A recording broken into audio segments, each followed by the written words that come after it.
and good afternoon, everyone. I am Michael Gay, Chief of Business Development here in Invest Puerto Rico.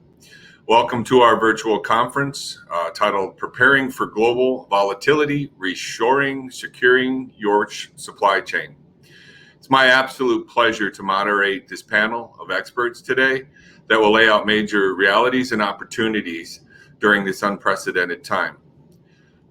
Today's webinar has multiple messages for our audience. We have a national site selection and industry expert team, both on and off the island, that will provide information and their perspective on the biosciences industry during and post-COVID. Reshoring, nearshoring, and critical talent and supply chain insights will be key takeaways from their presentation. Secondly, after personally spending the last week attending the virtual Global Bio Conference, we have speakers here to help reinforce the message that I gave last week on the value proposition of Puerto Rico to U.S. and global companies that are contemplating R&D, clinical research, manufacturing, and distribution investments in this industry at this critical time in our nation's history. So let's get started.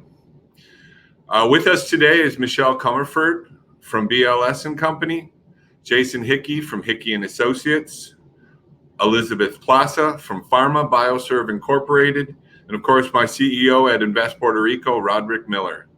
I will start and state all of the bios up front.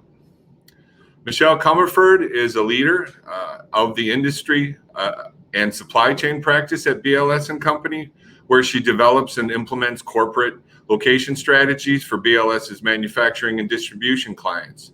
Michelle has advised numerous manufacturers and distribution clients on site selection decisions with an emphasis on supply chain, network optimization, inbound and outbound transportation costs, and customer service requirements. She also directs clients on location strategy, labor market analysis, community and site alternatives, as well as due diligence, property acquisition, and other aspects of project implementation. This is a very comprehensive array of services. Jason Hickey is the president and CEO of Hickey Associates, one of the largest independent global site selection and analytic companies with offices in 15 countries, representing a diverse set of multinational businesses. While working for the firm, Jason also is often called upon to assist elected officials and economic development leaders such as us with development of public policies and new regulations at the federal, state, and local levels, including the White House Domestic Policy Council. Jason's a graduate of Northwestern University in Evanston, Illinois. Thank you for your service in these public arenas, Jason, and go Wildcats. Elizabeth Plaza, our other speaker today, is the founder and chairwoman of a compliance and support consulting company called Pharma Bioserve. Prior to establishing her own business, she worked for Warner Lampert, as well as J&J, and earned a degree in pharmaceutical sciences from the School of Pharmacy of the University of Puerto Rico. Elizabeth's work has been recognized by the Puerto Rico Pharmacists Association, the Puerto Rico Manufacturing Association, the Puerto Rico Minority Business Development Agency, Ernst & Young Entrepreneur of the Year, as well as many others.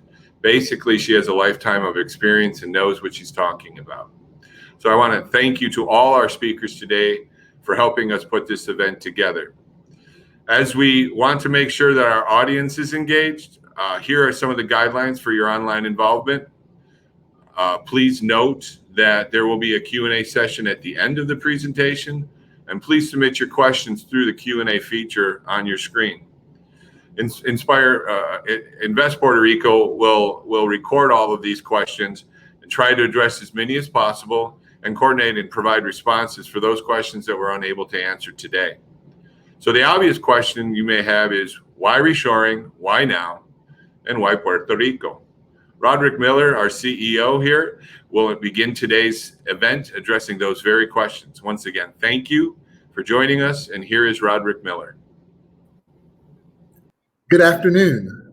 Good afternoon. Welcome to Puerto Rico. We appreciate you taking the time to join us, and we hope to show you what we already know, why Puerto Rico needs to be at the top of your list when looking at relocation expansion or establishing new pharmaceutical operations. So let's get right into it. Let's talk a little bit about who Invest Puerto Rico is and what we do. In a nutshell, our job is simple. We bring new jobs and investment to the island of Puerto Rico. We do this through three main channels. Number one, we work marketing.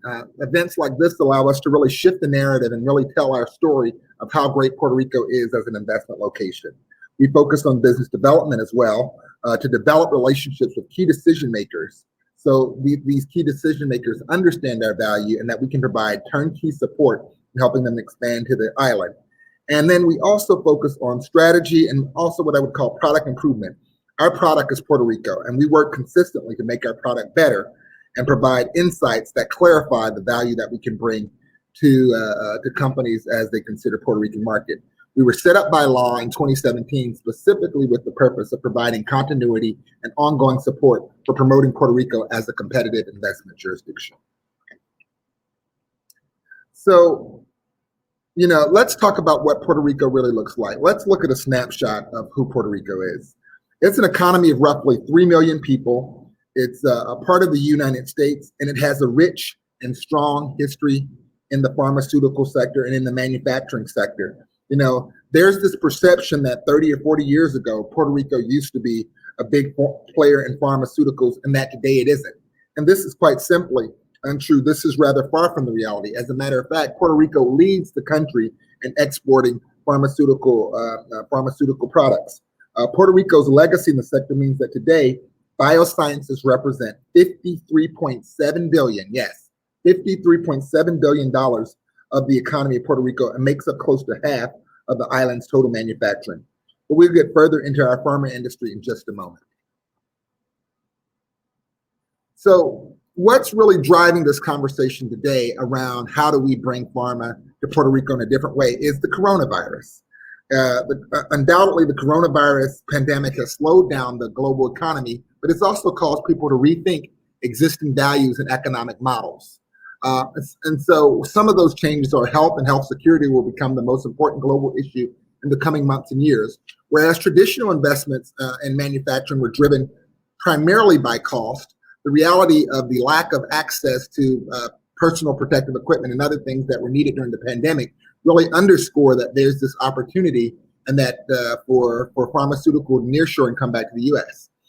Companies are going to reconsider their real estate portfolio, and there really is an emergence of potential protectionist trade policies that represent a real opportunity. These protectionist trade policies are really underscoring the reality that the pandemic has exposed gaps in the global pharma supply chain.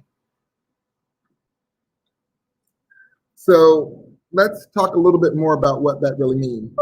Historically, we were known as America's medicine cabinet, and today we're still primed to lead with world-class infrastructure, people, and ecosystems.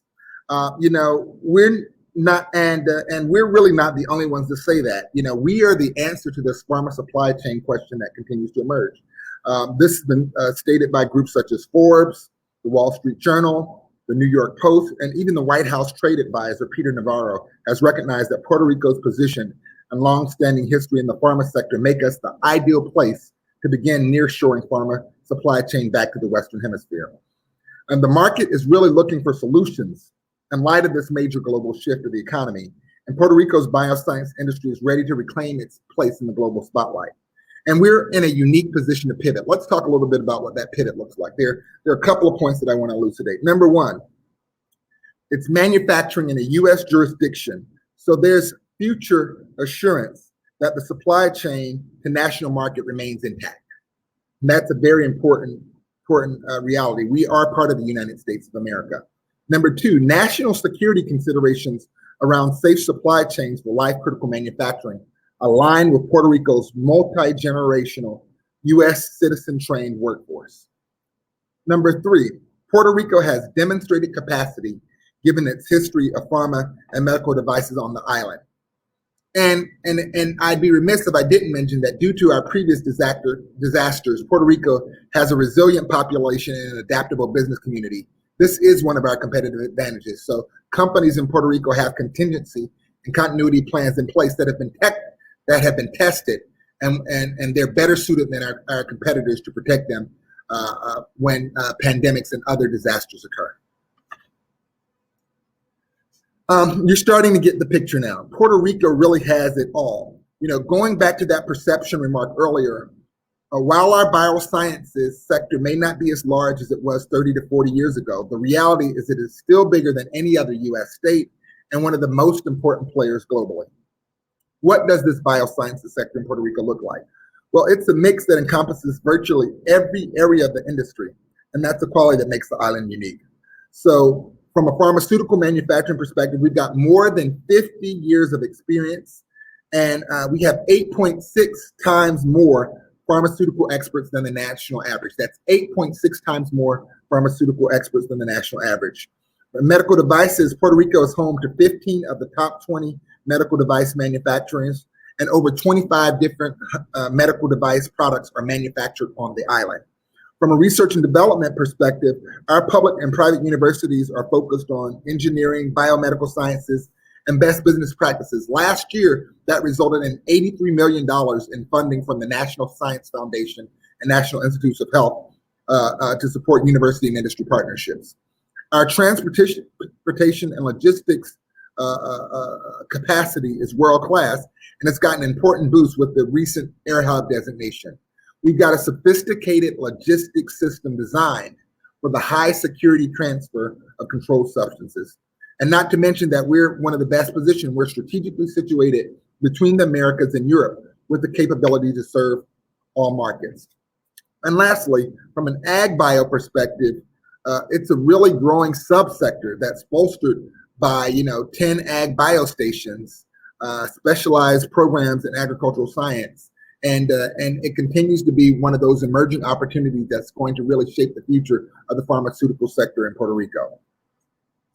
Now you understand why I have to underscore that Puerto Rico really is a world-class biosciences hub. At the core of our value is the people. The talent in Puerto Rico is primed for pharmaceuticals.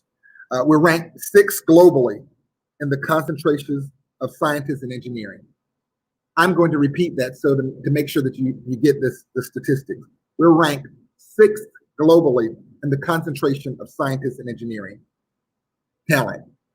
We're ranked 6th globally in the concentration of scientists and engineering talent. And that's on an island of roughly 35 by 100 square miles. We have the highest annual concentration of STEM graduates in the country, almost 6 times the amount of the national average, and more than 8 times the concentration of pharma experts as the national average. Our pharma industry leads on a global scale. We've got the highest concentration of Class 3 producers in the US, and 90% of the world's pacemakers are made in Puerto Rico. We've got state-of-the-art pharmaceutical facilities that are available, and we're a globally recognized leader in time and temperature-sensitive logistics. And this new transshipment designation really expands that value even greater. We're the largest exporter of biopharma products, over double the nearest state competitor. 5 of the top 10 drugs used globally are produced on the island, and we're 3rd place globally in terms of the value-added manufacturer. In other words, we are a world-class biosciences hub. And our numbers make sense as well. Let me show you why. So from a return on investment perspective, Puerto Rico really performs. We add value while to help companies really stretch their dollars for reinvestment. The wage numbers really say it all. The average wage in the bio industry in Puerto Rico is about $50,000 a year. These are quality jobs, and especially as we consider that the average wage in other industries in Puerto Rico is about $20,000 a year.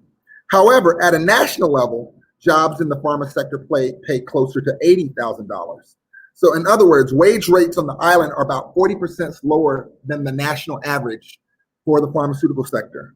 And it costs companies less to recruit and retain the same caliber of talent here as in other markets.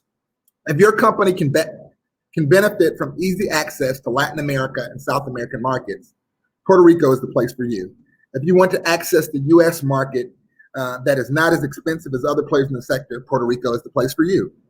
Now, some of us have asked us, yeah, Puerto Rico makes sense from a financial perspective, but what about from an infrastructure perspective? Does Puerto Rico have the infrastructure we need? Well, 12 of the world's top 20 biosciences companies think so because they're here in Puerto Rico. We've got a reliable infrastructure, and it's important to note that there are billions being reinvested in infrastructure in Puerto Rico because of the federal dollars that are coming, and millions of that are going directly into modernizing our power grid. We've got a strong renewable energy sector on the island, and numerous facilities have sought to supplement their power sources with microgrids to manage costs, provide redundancy, and ensure resilience. So Puerto Rico is a value, Puerto Rico is the place, and the question is now, why now? Why does now make sense? Well, number one, there is a current national priority to reshore life-critical manufacturing to the U.S. and nearby markets. In the time of need, when American citizens needed access to personal protective equipment, it really wasn't available. Puerto Rico is the solution to that problem. And that's really what's driving this massive push to make reshoring a national priority. Number two, we just received this transshipment waiver. Historically, because of cabotage laws, it costs more for companies to ship through Puerto Rico. As a result of this recent waiver, we now compete on an even playing field with other markets in the U.S. But our competitive advantage is really that we are uniquely positioned from a geographic perspective to get products around the globe in a way that no other U.S. market is. COVID-19 and the collapse of the airline industry really necessitated the restructuring of passenger routes to maximize high-value valley cargo, and this transshipment hub positions us to be a leader in that conversation. Number three, Puerto Rico's geographic location, expansive foreign trade zone designations, and move-in ready buildings, along with the contract manufacturing organizations on the island, are an asset for rapid relocations. In other words, Puerto Rico, we don't need much ramp up time in order to support companies. We're ready to go today. And number four, we are at the intersection of preparedness and opportunity. These global market shifts, combined with Puerto Rico's unique benefits and incentives, make moving businesses to the island a no-brainer. Yes, I said incentives.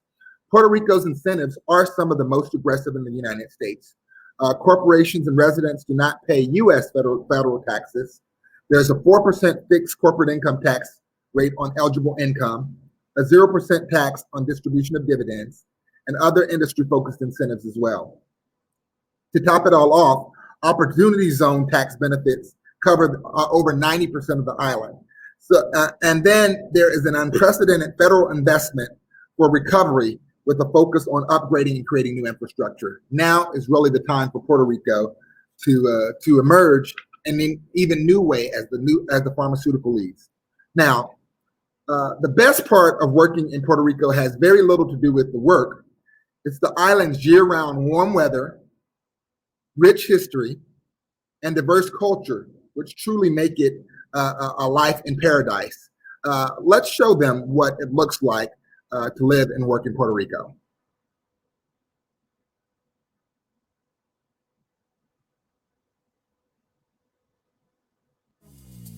What comes to mind when you think about Puerto Rico? Just know that the island's beautiful beaches are just a glimpse of what it has to offer.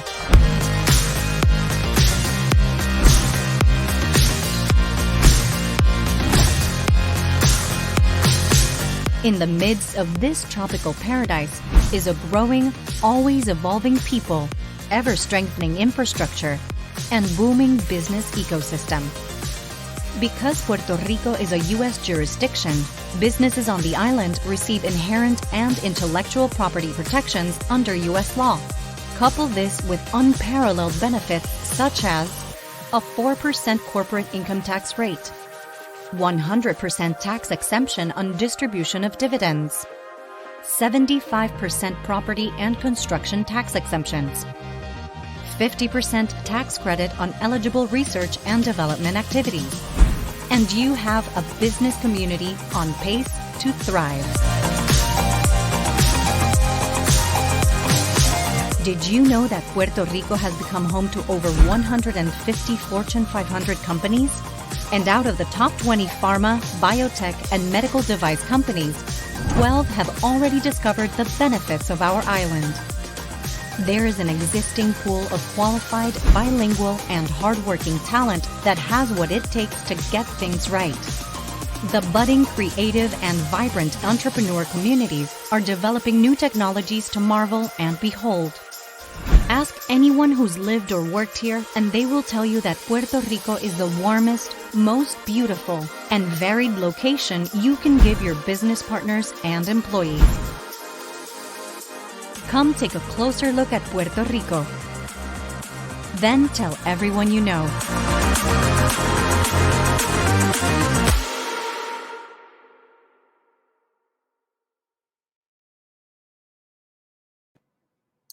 With that, hopefully you understand why reshoring, why Puerto Rico, and why now. From site selection to incentives to workforce development, our team at Invest Puerto Rico, our top-notch team at Invest Puerto Rico is ready to guide you in the process of expanding, relocating, or starting a new venture in Puerto Rico. Thank you all. And with that, I'll pass it off to our first guest speaker, Michelle Comerford.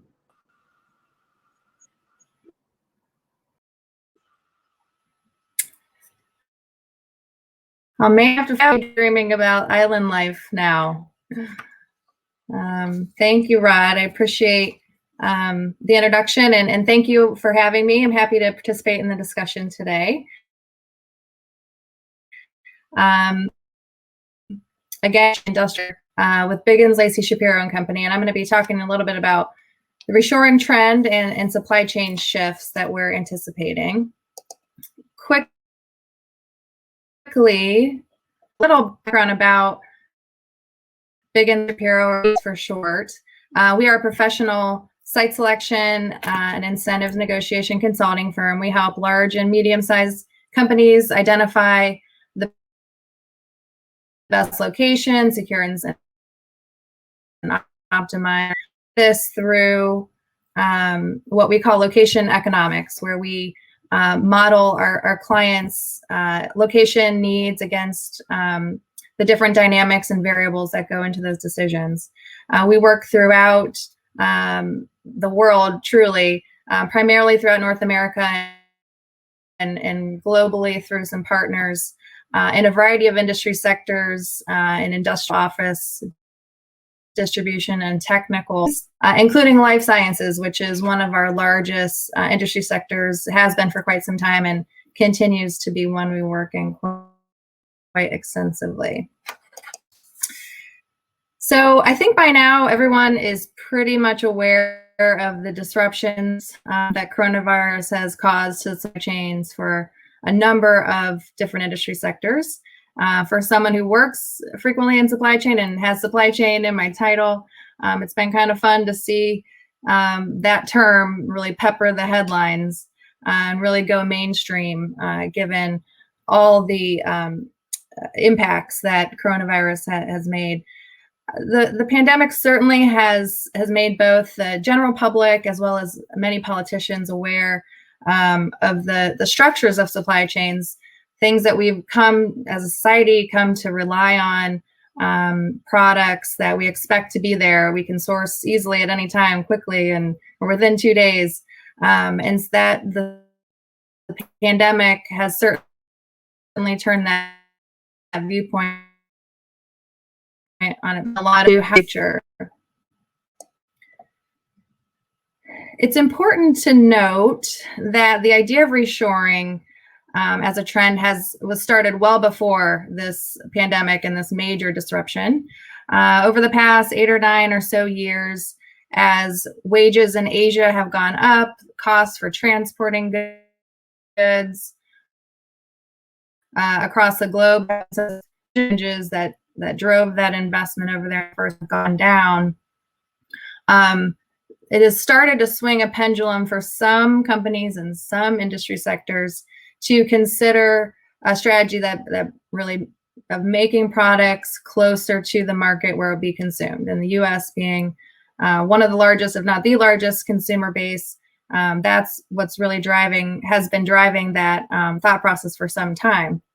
A number of other natural disaster and other risk factors that have come up in that time period have also helped to further that swinging pendulum, as well as the increases in automation and technology that have allowed some companies to become less reliant on low-cost pools of low-cost labor, really can kind of consider a different market like the US and help them speed development of new products, reach customers faster, reduce the inventory levels they need to hold. So that case has been made over time, over the past couple of years with the trade wars that have been going on between the US and China. That has further swung that pendulum for some companies. Seen a lot of activity pick up in our business related to now, given the pandemic. For some, again, companies and industry sectors, this truly will be the tipping point to drive more of that investment to the US, or at least a lot closer to the US.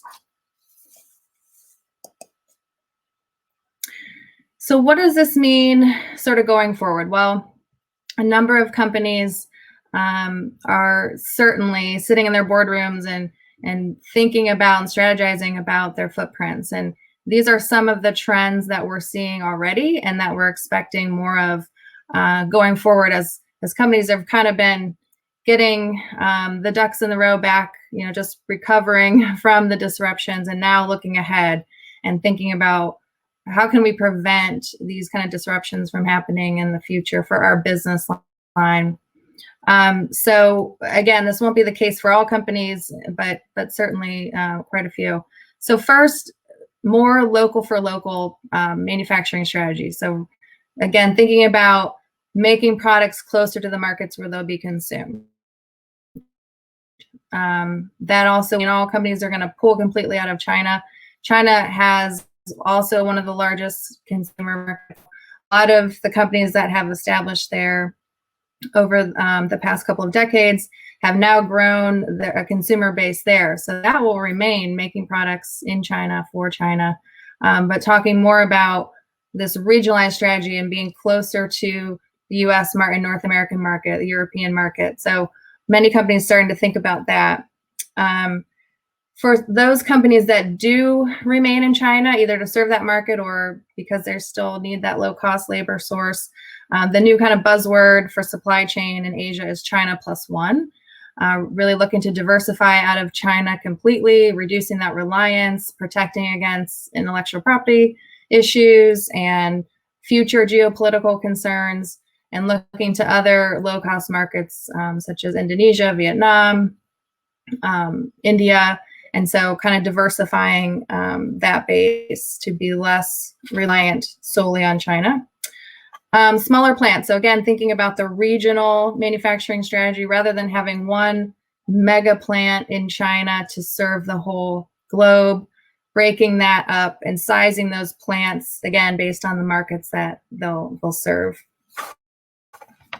As we think about specifically some of the industry sectors that have made headlines and calls for reshoring around pharmaceuticals, life sciences, other defense products, and those strategic commodities that go into those products.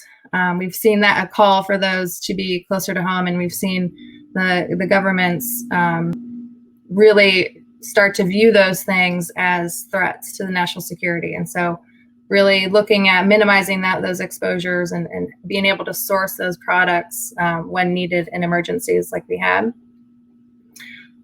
Overall, as I mentioned earlier, one of the reasons that reshoring, particularly to the US, has even been really on the table over the past is in technology. The more we've been able to automate some of these production lines and take that reliance off of that low-cost labor, the more the case can be made for some companies to invest in manufacturing in the US. And so given that huge increase in automation, artificial intelligence, and other technologies, we'll certainly seeing more and more of that, see that speed up even more given the focus now on getting more manufacturing locally. And all these trends will certainly have, will take some time. It's not easy to reshore a manufacturing plan and restructure those supply chains. And so for the near term, for companies to protect against any disruptions that might come up, we hear rumblings from time to time about potential shortfalls again, or sorry, disruptions again, or needing to shut down for a period of time. Companies want to protect against that. And so we're really seeing likely a run on distribution and warehouse space in the near term. So as companies really increase those safety stocks to protect against disruption, be able to withhold a couple of months or so should there be another shutdown. So one question I get frequently are, what sectors will be the most prime for potential supply chain restructuring? I've already talked about life sciences, but just to back it up with a little bit more of a data point, I'm a member of the Site Selectors Guild, which is the only professional association of corporate site selectors in the world.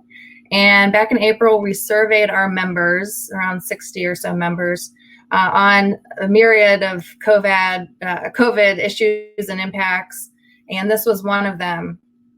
What industry sectors do we expect to see being most active post COVID-19 due to the disruption? And I think just as an additional point here, we were limited to picking 3 industry sectors. So it really forced everybody to hone in on those top 3. And as you can see, biotech, life sciences was truly at the top of the list, and also the reason that many of us are here today for this discussion. So let's quickly talk about why this is. I mean, again, as many of you know, over the past 10 to 20 years, a lot of production for pharmaceuticals has been offshored. But here's one data point to back that up. Per the FDA last August, the U.S. supplies itself with less than 30% of the API that it needs to make pharmaceuticals for the U.S. market. This data is only looking at the API exports by country, so it doesn't include when API is mixed for additional compounds or even put into finished product and supplied to the U.S. This is just pure export of API for the U.S. market. So this is really only illustrating a portion of the pharma supply chain that we rely on from overseas. But this is where a lot of that disruption came into place, and a lot of the concern is looking forward. Elizabeth is going to talk more about some of the history of how the global supply network got to this point. But in general, a lot of the drivers for offshoring were much like other industries: low-cost labor, more lax regulatory environment in China and overseas made it easier and cheaper to make abroad. The problem looking ahead, though, in addition to future disruptions, has also been a focus on quality. There have been a number of quality control issues, and so that's becoming more important, as well as we talked about earlier, the trade wars and other geopolitical concerns, looking ahead what that might look like. And so this is all top of mind for government leaders and others and consumers. But we know overall it's not easy to reshore manufacturing plants and certainly to unwind global complex supply chain networks. But given the importance of this industry sector in particular, there's certainly a good case to be made, and a lot of companies are thinking about that in the boardrooms. So overall, what will it take to actually reshore pharma and life sciences to the US or to North America? Some of the traditional location factors for pharma are still going to be very important. Top of that list is talent, both a current pool of folks that are experienced in the industry, as well as a pipeline of training resources and universities and technical schools that train folks to work in clean room environments and that sort of thing. And Rod had a good overview early on about that talent pool in Puerto Rico. Ready to go real estate. We talk about the need for doing this, bringing this production quickly to protect against future threats. And in order to do that, really having property, either existing buildings that are former pharma facilities, is most beneficial, but often hard to find. So next best thing is a shovel-ready site or truly ready to go and develop quickly type of property. And there are also a number of properties in Puerto Rico for that.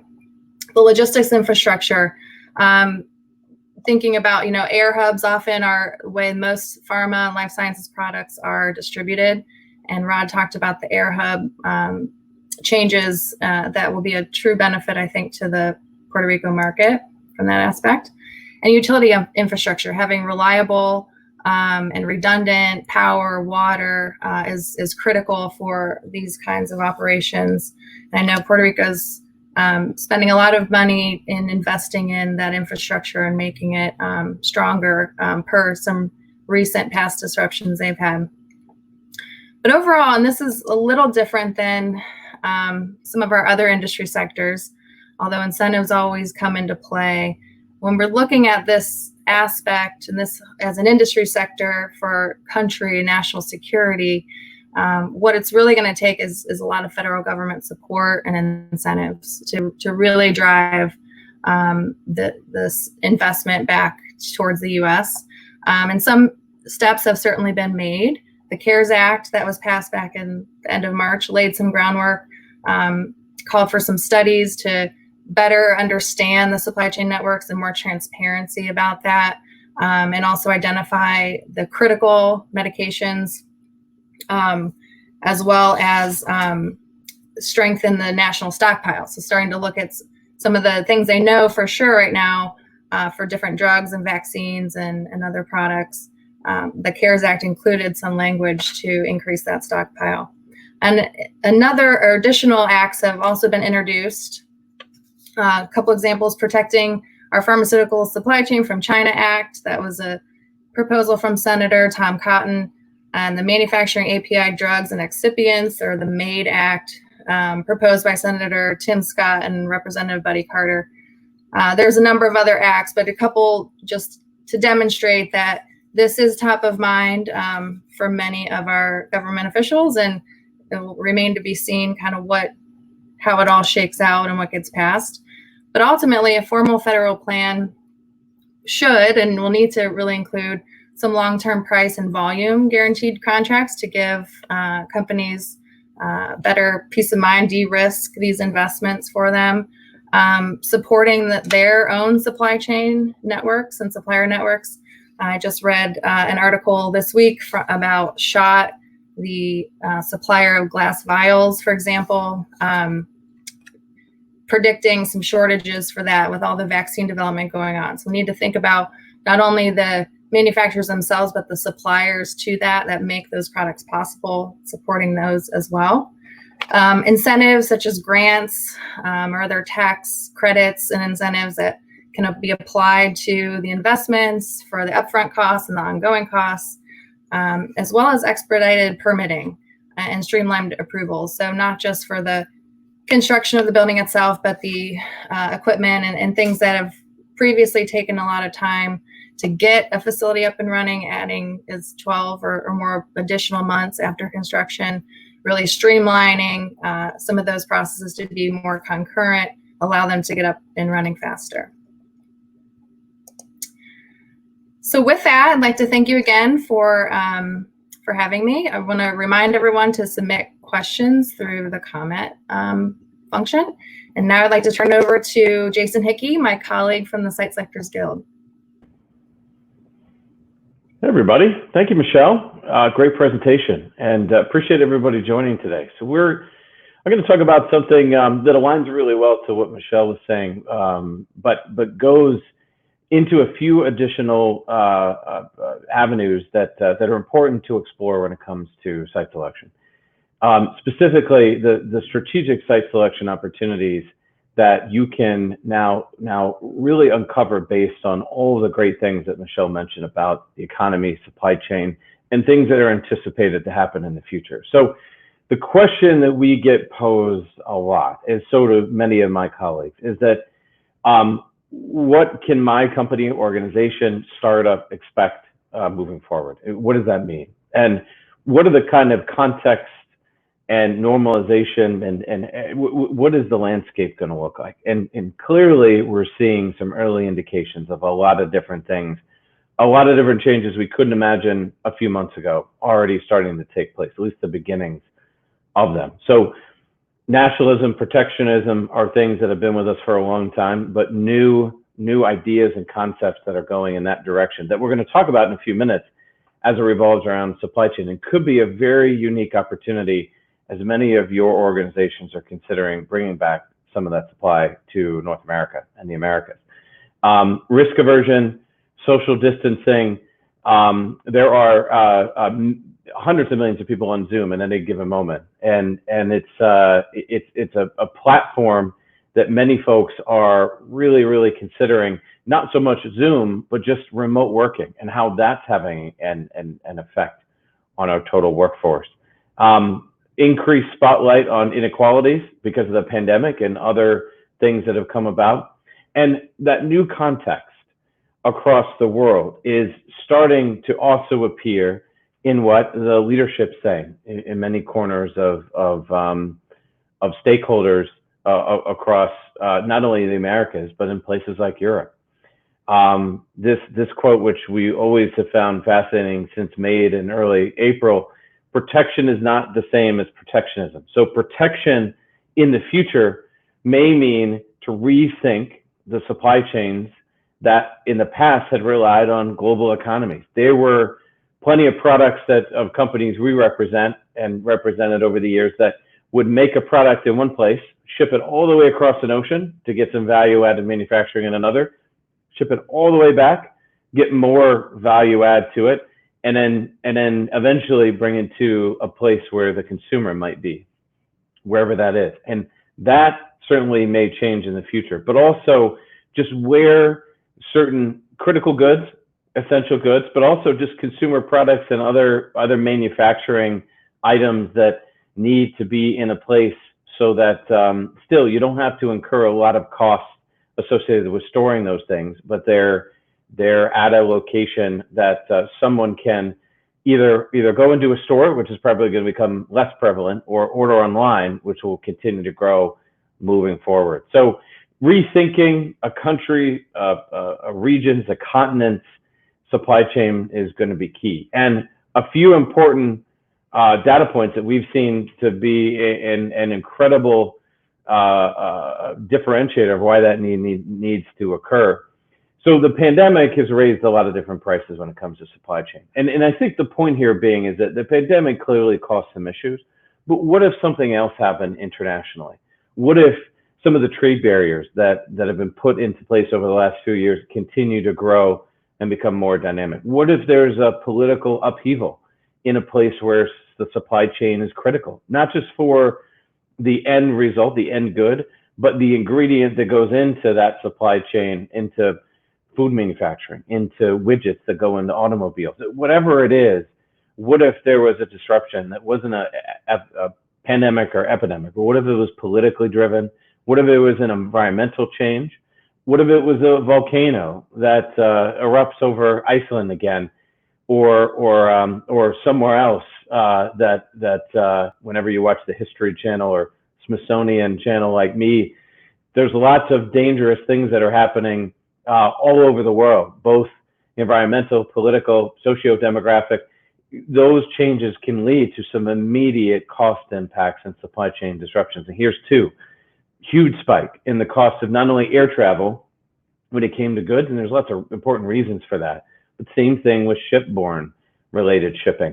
Those are two items that even without a pandemic, other disruptive issues could occur. And that's why many of the customers that we're helping today, and even before the pandemic, because of concerns with workforce challenges, concerns of skill set, the war on talent, concerns of other supply chain issues, and then trade barriers, trade issues, trade wars, we're forcing a lot of companies to reevaluate their footprint. Well, today is just another reason. So an important quote, I think, from Prologis, like many housers of occupiers when it comes to not only warehousing and goods, but final mile related activity, we're going to see a slight uptick in general when it comes to goods and how they're stored, just to anticipate where things might head when the dust settles as far as goods of what people are going to want in the future. The New York Times had a great article or piece yesterday saying Oreo consumption has gone up 30%, which is great. Oreos happen to be one of my favorite too, but it's an indication of one single foodstuff that many people wouldn't have had anticipated, but that our trends are changing so fast based on the pandemic and other things. It's pretty fascinating. So we're expecting inventories to go up slightly, just as things as our consumption, our interest, our what we're going to want to buy. I think most of us are fine with toilet paper and probably paper towels to some extent, definitely toilet paper. I think my stock is about 5 years now. So we may stop with that, but there's going to be major opportunities to realign that. But with a final mile, there's a unique cohort of 60 or 70 year olds and above that historically did not embrace online shopping, and then they had to based on the pandemic. Well, that's changing things dramatically too. So the supply chain is going to change no matter what, and it changes every single day. But there are some things that are dramatically pushing that to adjust in ways that we hadn't considered just a few months ago. And part of the question that we get a lot from a site selection perspective is not only are the sites there, are they available? Do you have plenty of buildings you could turnkey? Can you get a build to suit? What are the environmental factors? What are the risks that we have to consider? Most importantly, and now with a global recession, that from a pendulum swing of one of the best economies we've seen in a long, long time to a few months later, a deep, deep global recession. What does that mean from an economic perspective? And what can governments do to help? And so I want to take that message a little bit further and talk about what's happening globally, and then specifically here in America and the Americas, what are some of the unique things to take a look at closer when you're thinking about making an investment in the US, in Puerto Rico, or anywhere in North and Central America. First and foremost, there's been an unprecedented response when it comes to trying to first make sure that the citizens of various countries around the world are healthy and safe. The second, and this is starting now in pretty big earnest, how do we get people back to work? How do we get past the pandemic as best we can and get people going, get economies going, get people back in their jobs? And even with wage deflation and other factors that we're starting to see too in a dramatic effect, we're starting to see at least governments starting to inject money into businesses, either direct or indirect. There's already been literally trillions upon trillions of dollars, our count a little bit more than about 12 trillion US dollars worth of government aid across the world. As was mentioned earlier, our firm helps in a lot of different dynamic ways moving companies from one jurisdiction to another, no matter where it is. If it's Australia to Puerto Rico or Puerto Rico to Spain, those are all things that we assist with as a firm. But more importantly, governments are there to help as well. And there's already a really unique set of things underway today and in the future. We're going to talk about those here now. So Japan is probably one of the most widely reported grants that has been introduced out there, that they've introduced as a government, to try to help inject capital into companies to exit the Chinese economy. It doesn't have to go to Japan, and Japan does not have as a robust workforce as some other places for certain types of manufacturing. So it's to really locate anywhere. And that's going to be the first of many, many different programs of its kind. Malaysia, France, and so many countries around the world have introduced these really robust programs to help companies start to get the process going of realignment. Now, it's going to take, Michelle mentioned this a moment ago, it's going to take years and years for realignment to occur, but there are decision paths happening right this moment, and including in the US. So the president through the White House has already indicated certain strategic things through an executive order, and there will be more to come. Already outlined opportunities and really a mission statement for companies to start to diversify. And really the main goal is to come back to the US, which includes Puerto Rico, which is an enormous opportunity. And what we're waiting for next is the possibility of a similar kind of grant that exists in Japan and a few other places. Might be industry specific, might be for medium tier businesses, might be for everybody. That we're still navigating. And it was mentioned during my bio, our firm helps with some of that navigating as well, giving some strategic advice to some of the stakeholders out there, which we're always excited to do. And what we know so far is that there are opportunities that are on their way soon. Over the next handful of months, more and more things are going to occur to help either direct cost offset inducements to help companies come to places like Puerto Rico and into the US. And of course, taking advantage of other markets that are within the new NAFTA 2.0. But more importantly, there's opportunities right now. So what's often overlooked is that in the US, including Puerto Rico, there were about 80,000 programs available before the pandemic. In December, January, February of this year, there were over 80,000 programs available right now that companies can take advantage of that are still there today. Now, the same challenges are still there today with workforce and skills and everything else across the world, but these ways of government to help you as businesses or you as advisors to those businesses are still there and present today, and they're very robust. And in certain jurisdictions, they become more flexible, which is great.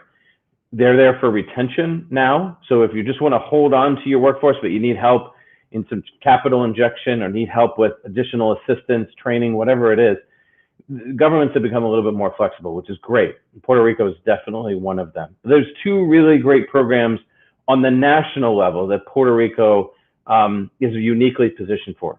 The first is new market tax credits, and another is Opportunity Zone. And I'm going to show you a map of where both are available right now for you to take advantage of. But there's a series of other programs. Some of the other acronyms there, it's the federal government, so the acronyms are always popular amongst the bureaucrats there in DC and beyond. But EDA, CDBG, WIOA funds, a lot of those together back in the end of March when there was the major CARES Act, as many of you are familiar with. Behind the scenes, and so it's not reported a lot, is that a lot of these programs collectively got about $4.5 billion of additional funding that can help projects that move forward, create, or just right size or reshape or just stay in place but need help and retain those workers. There's a lot of great programs at your disposal, and many of them are listed here. On the Opportunity Zone side, it was mentioned earlier in the call too, how uniquely positioned Puerto Rico is for these programs. New market tax credits, almost about 97% of the entire island is considered severely distressed from a new market tax credit standpoint. It's not severely distressed as a place. It's a wonderful place. But in the way the census tracts works and the way that the new market tax credit process works, it just means it is absolutely the best place to try to arrange a new market tax credit. What does a new market tax credit mean?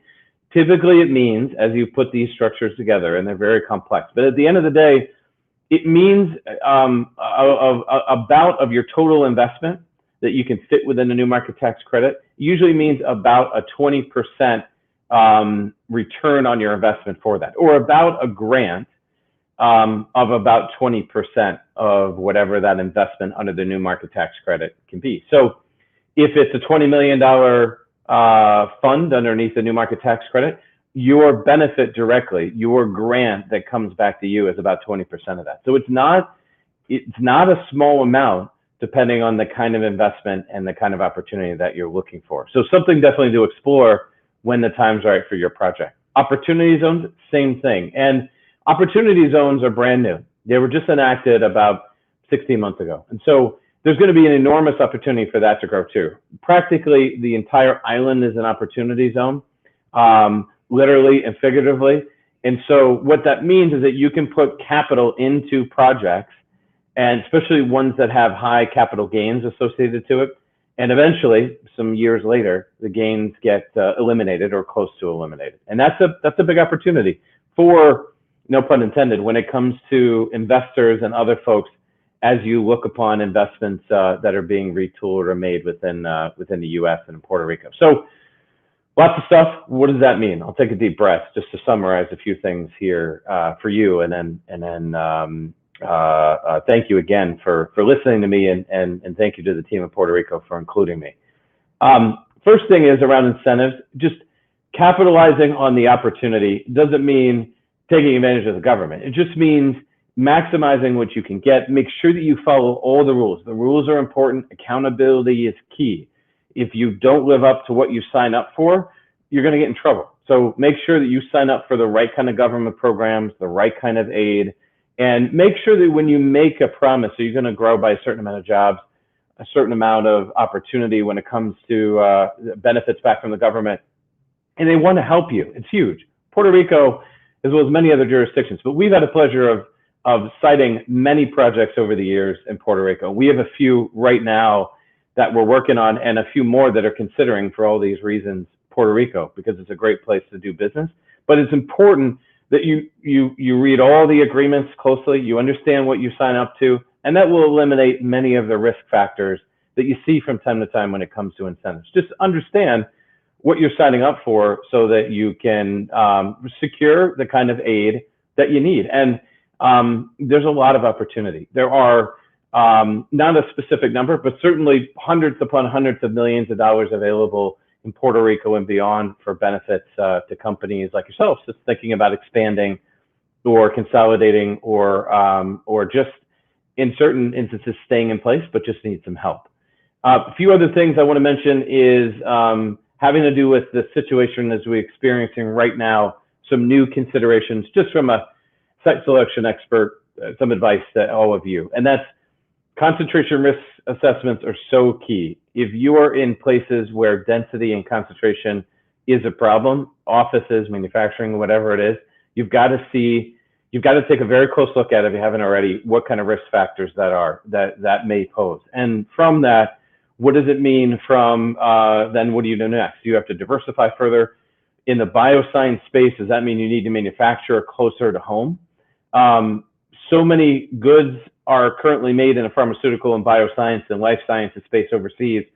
How do you diversify in the right way, and where do you select that? And that's what all of us in the site selection business do. And then as employees return to work in manufacturing and office situations, what does that mean? What kind of liabilities do you have? And what does that mean too? You know, there's certain jurisdictions where some folks, since they were furloughed and since they were unemployed, it creates challenges. It also creates great opportunities for you to tap into some of those skills as people transition and they get upskilled in collegiate, university, and trade school situations. So great opportunities all around, but you've got to do your homework before you actually make the investment. One of the big ones, again, is concentration risk assessment. So it's really just meant to take a look at where your concentration is now, talent, skill, all the problems that we saw before the pandemic set in, and then with the pandemic concerns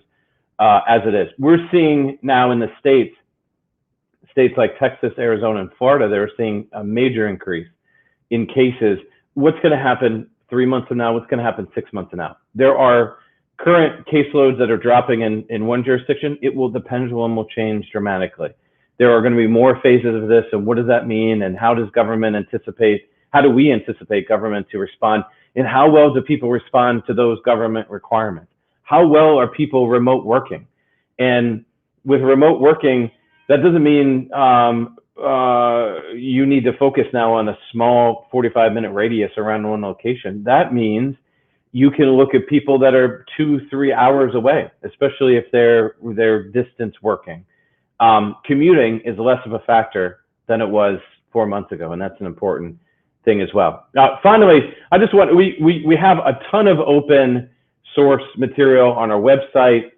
Feel free to download it. It's all at your disposal. And if you have any questions, our website's right there. We also have posed and created a very unique platform. It's all open source, completely free of charge.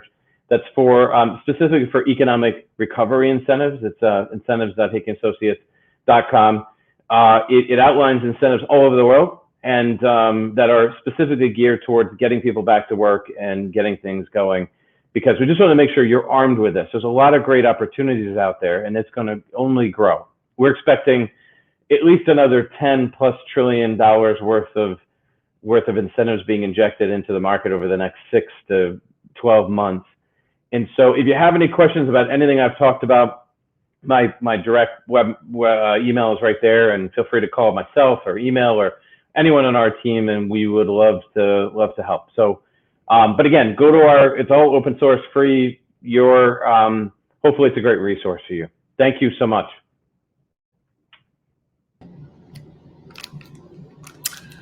Hey, thank you, Jason. Great insights. I knew you were smart, but I didn't know you were clairvoyant. I got busted with my Oreos while you were speaking.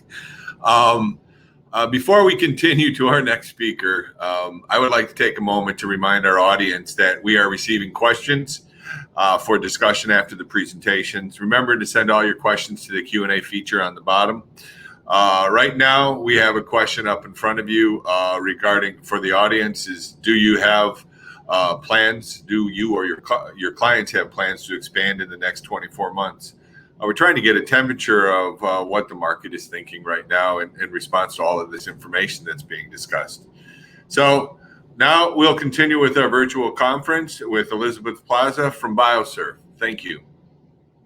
Thank you, Michael, for the introduction. I'd like to share some information and my thoughts on this topic where I see we are on a turning point.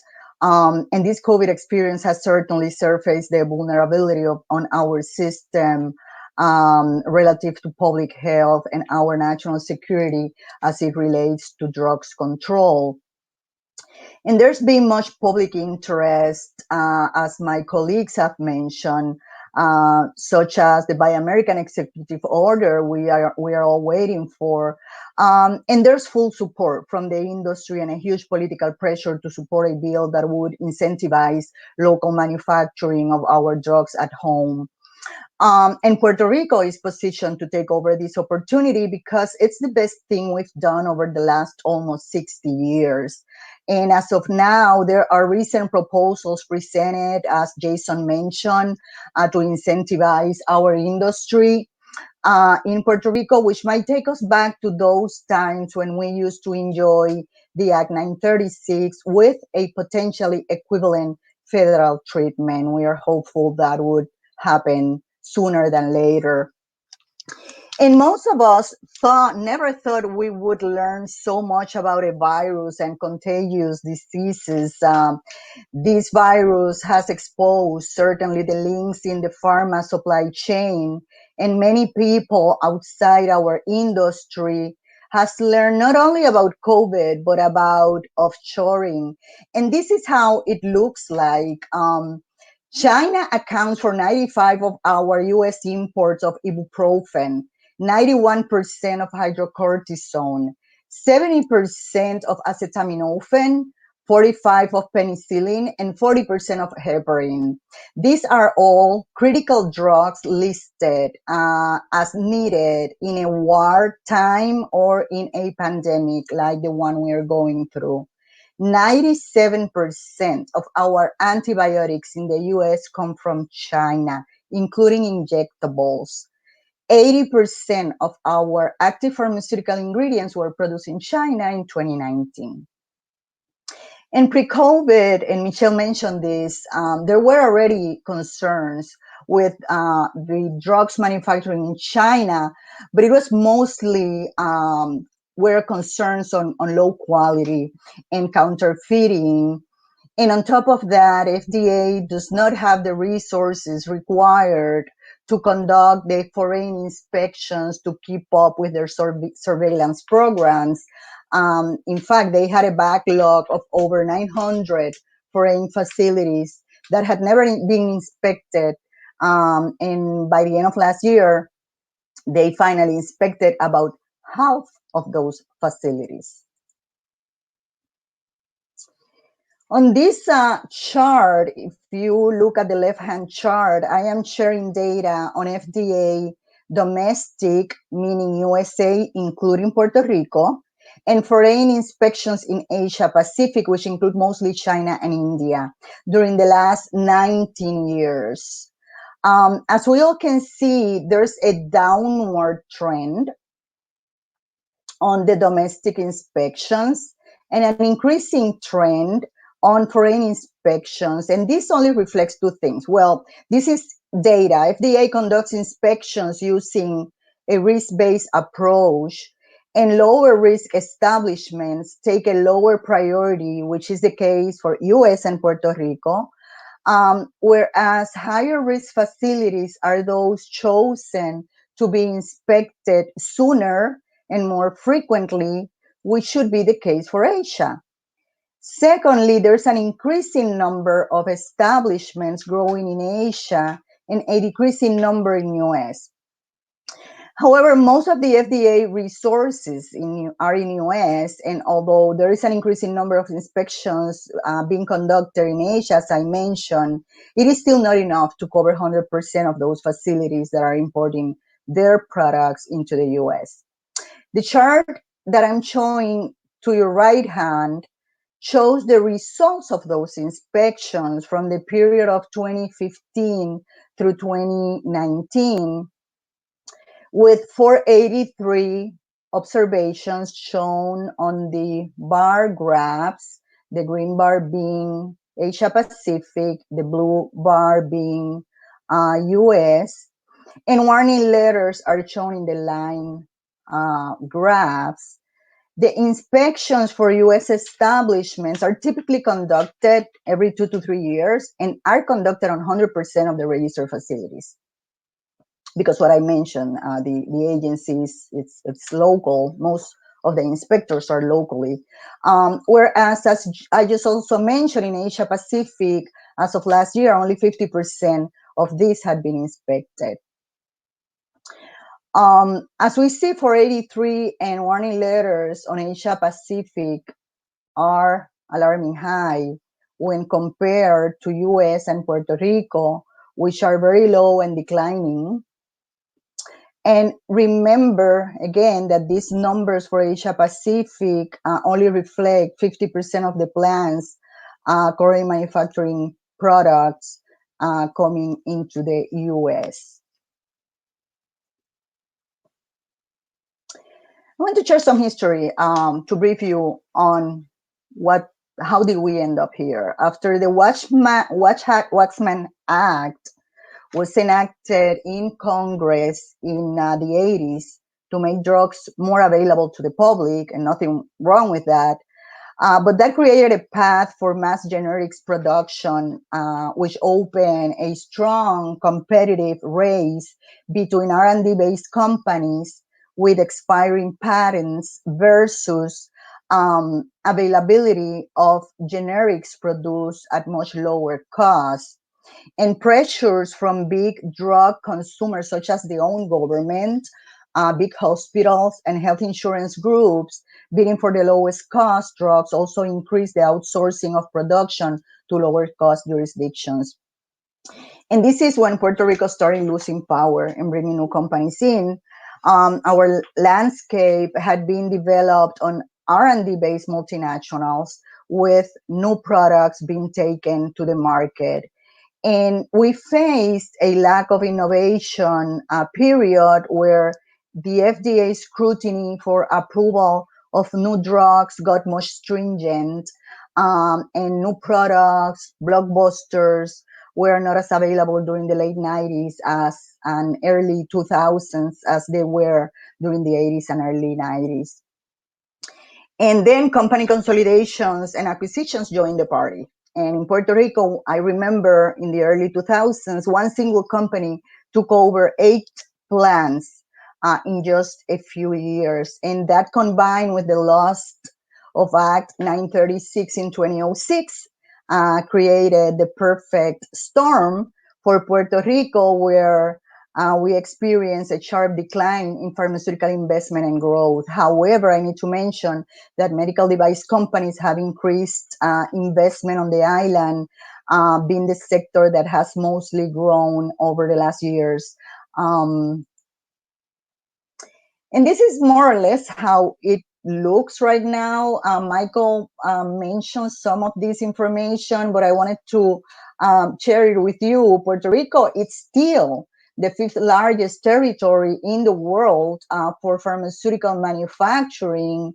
We distribute more pharmaceutical products for the US, around 44 billion, than any foreign country, being Ireland the next one with nearly 20 billions. We produce more pharmaceuticals than any state, the next being Indiana and California, and we produce more than both of them combined. And in this chart, let me see if I can use my pointer. It shows that we're certainly still a powerhouse for pharmaceutical manufacturing, as Michael mentioned.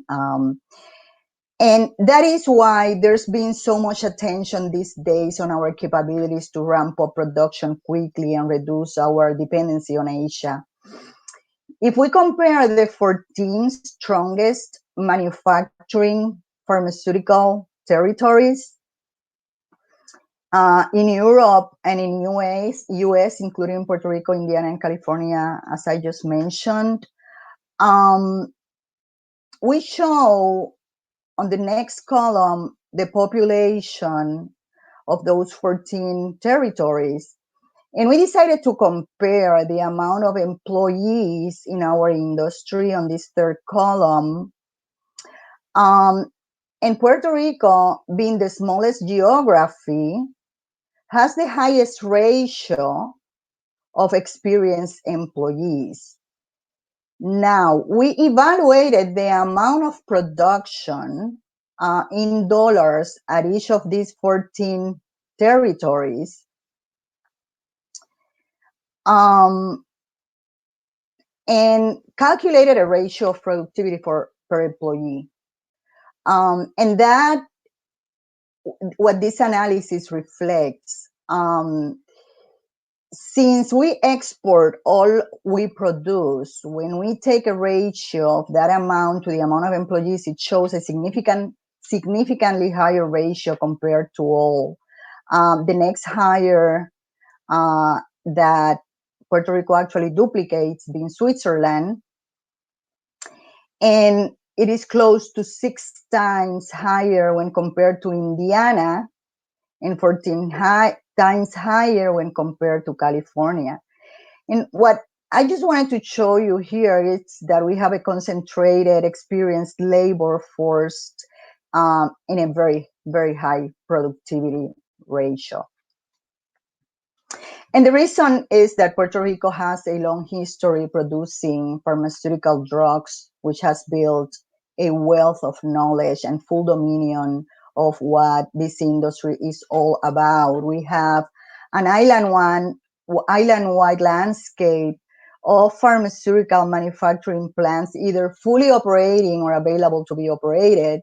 In recent years, some of the plants that suffer consolidations, as I mentioned, were acquired by investors, groups of investors, and we currently have grown outstanding contract manufacturing organization, CMO capabilities to manufacture finished products in huge volumes because, as I mentioned, these facilities were owned by multinationals that built plants for global blockbuster products, which patents expired, thus the large volume infrastructure remain. And most of these CMOs have over 50% available capacity. Regarding our labor force, we may have lost professionals to other jurisdictions. I know that's been a concern over the years, but this has been mainly because they've been exported by their own companies to take over management roles, either in Europe, US, or Asia. But I need to say that every time I speak to one of them, many are looking forward to come back if the opportunities are present for them on the island. We strongly feel that the focus generated by this pandemic will bring those federal incentives that Jason was discussing, and that combined with the very attractive local incentives we currently enjoy, including Jason mentioned opportunity zones, the recent exclusion on air cargo restrictions. Those combined will definitely make Puerto Rico the best choice as it was once, and it still is. In Puerto Rico, it's a great location to reshore any type of products, finished pharmaceutical products, small and large molecules, generics and biosimilars, which is going to be the trend in the future. Medical devices, all type of them, 1, 2, and 3, personal protective equipment, and even supplies, including APIs. Need to mention, I also participated in the bio conference that Michael mentioned. It was a digital edition, and a participant from Merck in one of the panels on reshoring brought up the experience of the 2017 hurricane in Puerto Rico. And I had to react because although any natural disaster, it's always damaging and creates suffering, most of the pharmaceutical and medical device companies in Puerto Rico immediately put into action their contingency plans.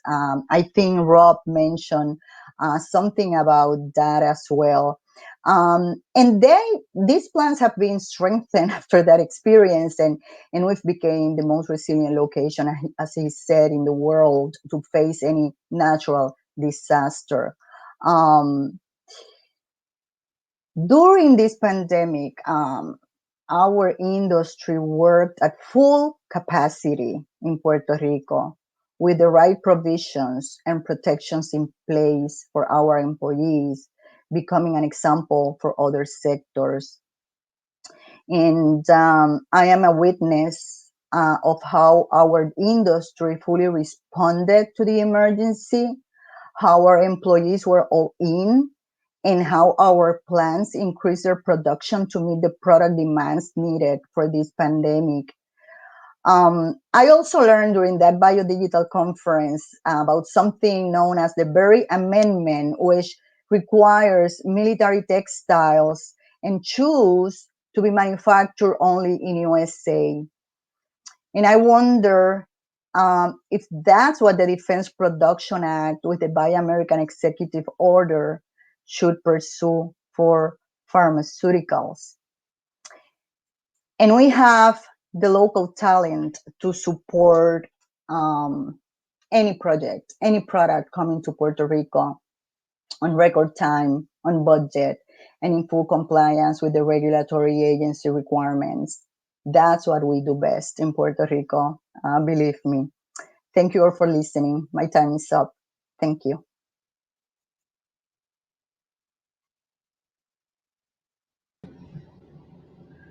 Thank you, Elizabeth. Very, very informative data. I feel like I both got a history lesson as well as insider trading information. That was comprehensive.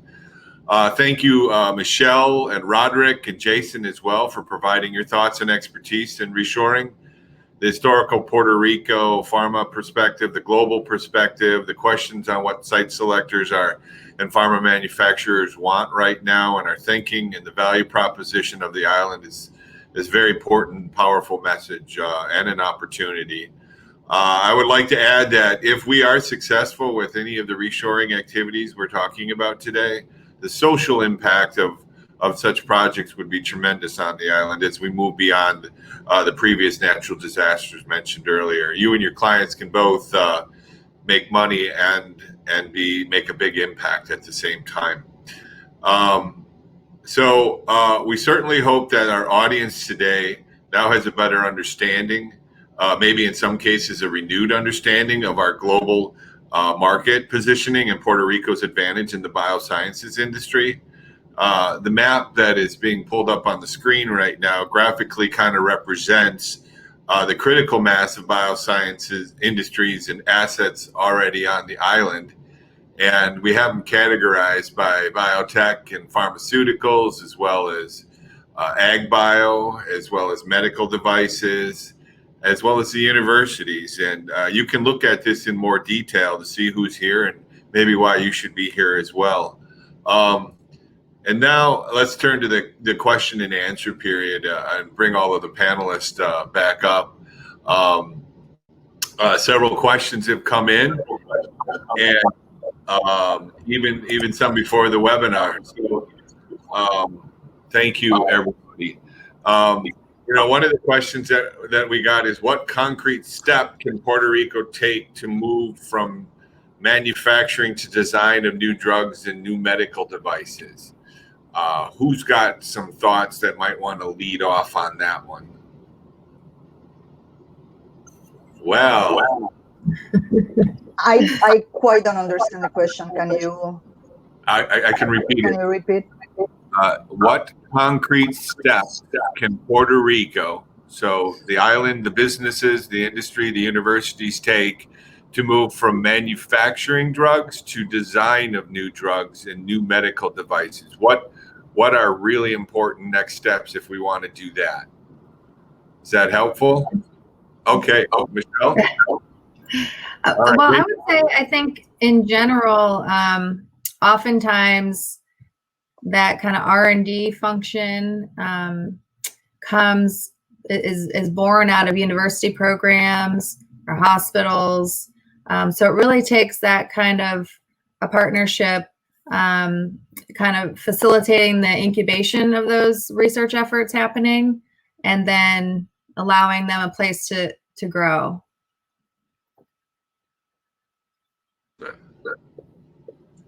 I'd like to add that our history, it's mostly on manufacturing of products that have been approved and come to the island for volume manufacturing.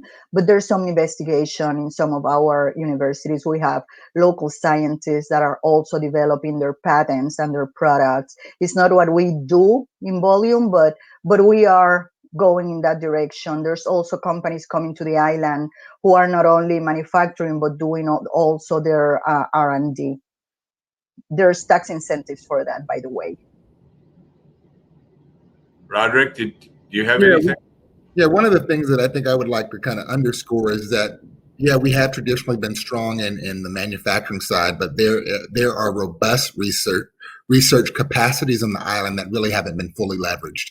I think historically, the game that we played as Puerto Rico is we've kind of pitched our low cost as the primary reason for a company to come here and for manufacturing to expand the island.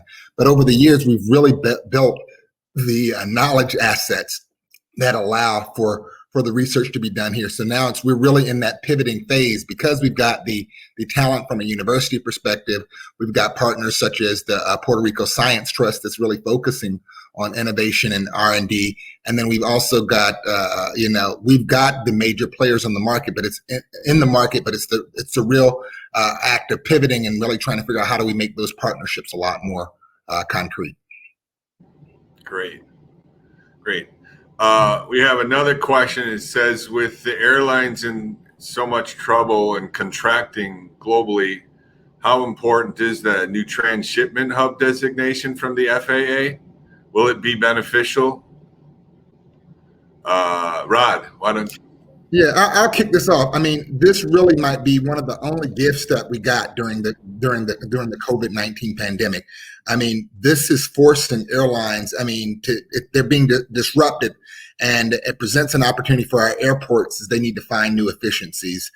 Airlines with both passenger and high-value cargo capabilities can make tremendous benefits. So as they're reestablishing and trying to figure out how do airlines pivot in this environment, this transshipment hub allows Puerto Rico to be a central part of that conversation in a way that we just couldn't have been before. It provides new routes, alternatives, and opportunities for pharma, medical device, and IT firms that support biosciences companies. Our strategy team is actually leading a conversation island-wide around, how do we actually take advantage of this opportunity to reposition us as a supply chain and logistics hub. It's Michelle. I would just, add to that. I think the cargo side of the airlines has still continued to function. I mean, that's been a really important piece of the supply chain throughout the pandemic and going forward.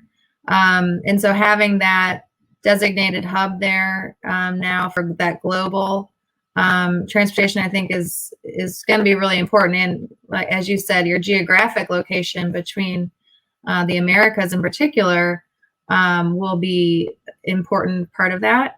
I also recall on the passenger side, I think one of our conversations early on with the Invest Puerto Rico team, someone was talking about the increase in conference planning in Puerto Rico because companies were still wanting to have those events, but keep it within U.S. territory. And so Puerto Rico is rising to the top of that list for locations. So I think that's a bonus for the island as well. Great. We got another question here, and this one's mine.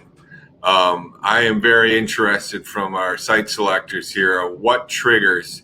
I'm interested in optimism and when we become optimistic about the future in this industry, and what are the major triggers that you're monitoring and your customers or your clients are monitoring as we move forward?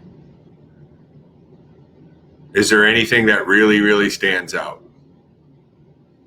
I think with all the, I'm sorry, with all that has been mentioned, that we need to recognize our competitive advantages for the island. I think most of my clients are waiting for that executive order, for that federal incentive that would make a huge difference in our future. Okay. Anybody else want to comment on that? Yeah, I think from what we see, a lot of our assignments are 1 or 2 years ahead of an eventual decision. So there are quite a few companies that we represent, especially multinationals, that are trying to figure out what that new normal is going to look like in their supply chain or investments 4 or 5 years from now. So that engagement's already happening now and will be happening in the future about what the new future is going to be. And really, the boardrooms and the C-suites and the investors and all these different big and medium-sized companies are willing to take more risks because the risk factors and where they are today are too high.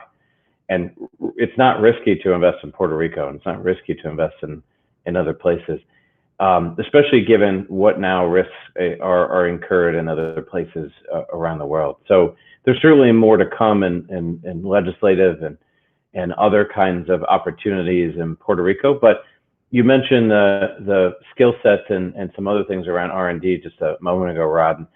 The supply of skills for research and development, pharmaceutical, biosciences, life sciences are so enormous, and they don't match up to the demand. The demand is much smaller. So we see people every day and every year, every semester leave Puerto Rico to take jobs elsewhere. And there is such a huge opportunity because they want to stay. Puerto Rico is a wonderful place to live.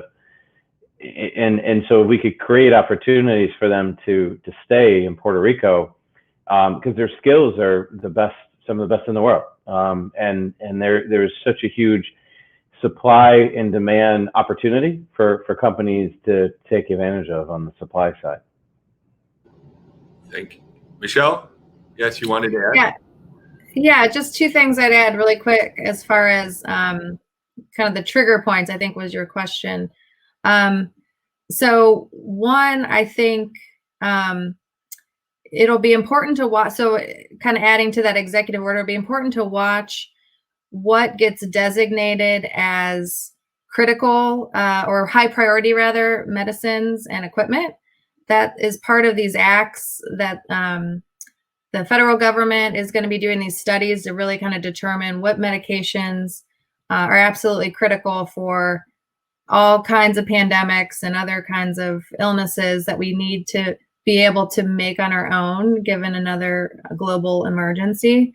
And so watching that and sort of aligning your assets to that those specific types of production environments will be important.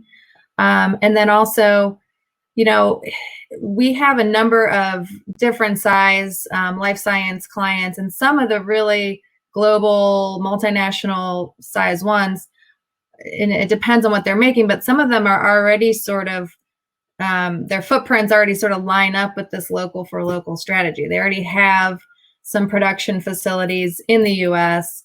And so depending again on what they need to reshore, or what, you know, again, what the federal government designates as high priority, Will they expand where they already are? Will they expand, in Europe or somewhere else to serve the U.S.? So all of that will be kind of watch and see at this point. But I agree with Jason that a lot of those strategic discussions are already happening, and it will take a little bit of time before you're gonna see the activity level. That it'll be interesting to have this conversation again in 12 months and see where we're at. Maybe even 6 months. 6, even better. Yep. We're going to stay on just a little longer. People are still online, and we're going to try to address one or two questions.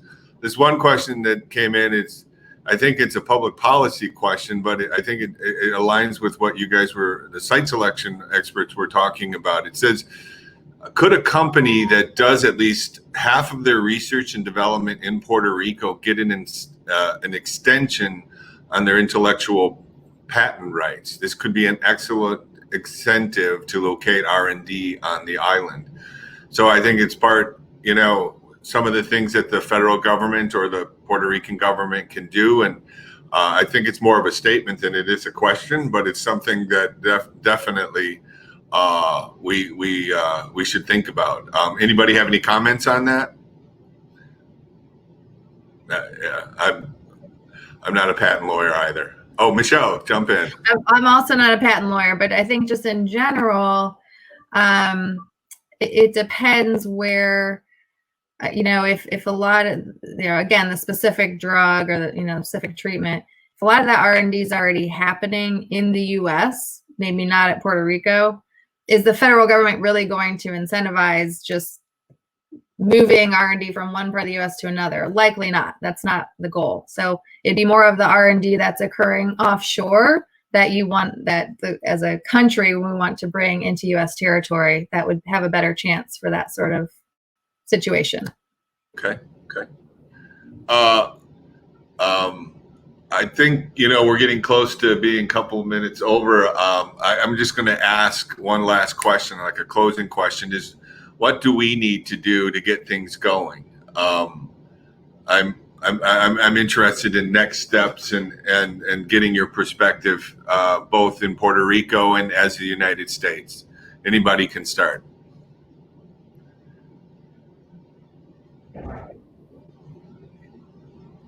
Yes, Jason.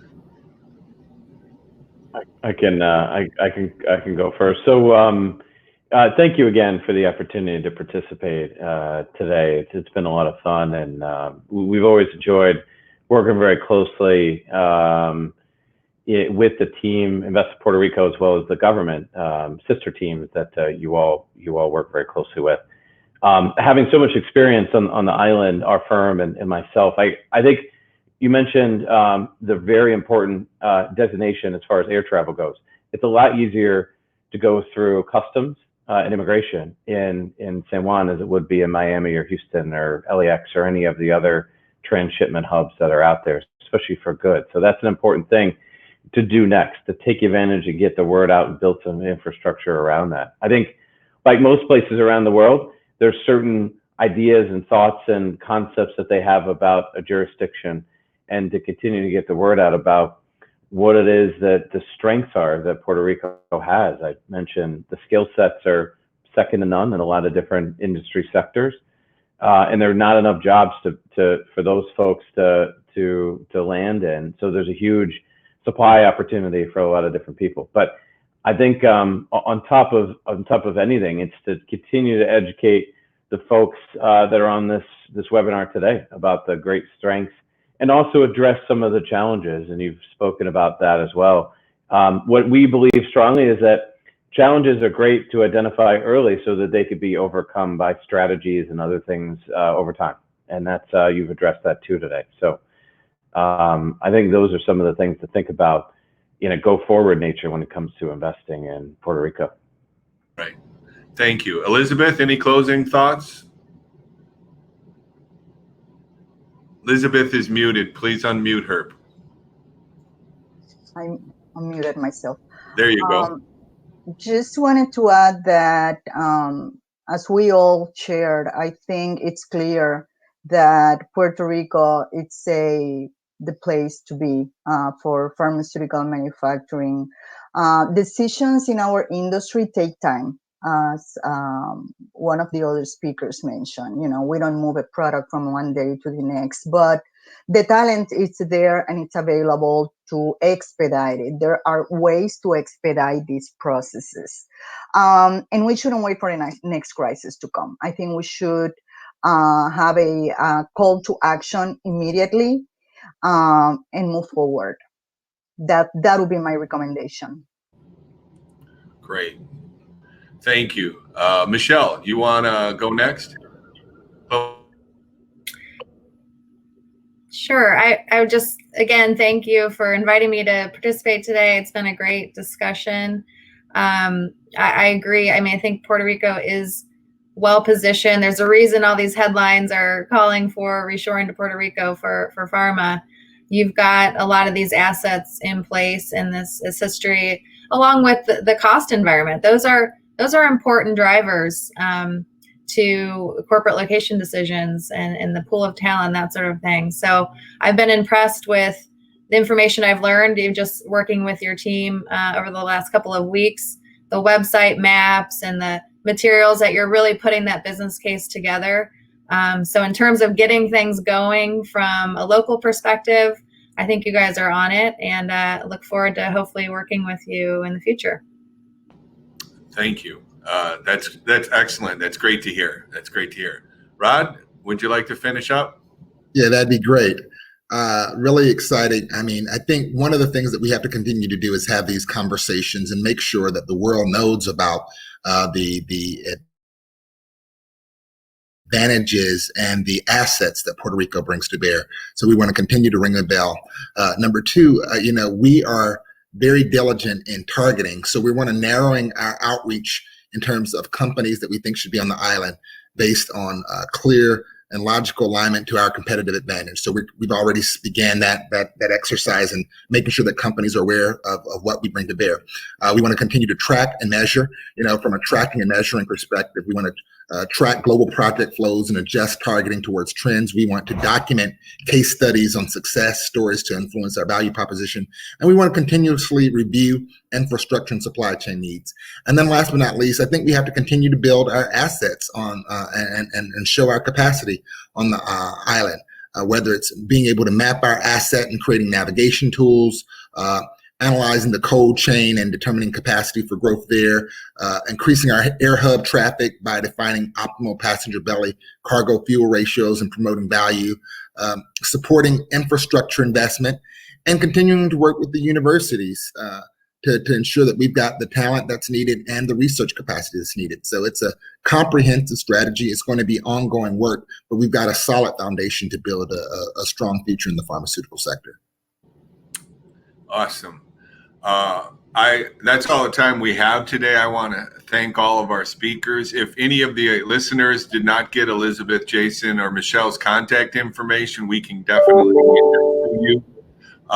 You can find us on social media. You can go to the webpage, investpr.org. This actual presentation, for those that missed it or want to watch it again, will be actually under the resource page on our webpage. And once again, thank you. Thank you for tuning in. Please reach out to all of us if we can help in any way, and have a great day. Be well. Thank you. Thank you very much. This is awesome.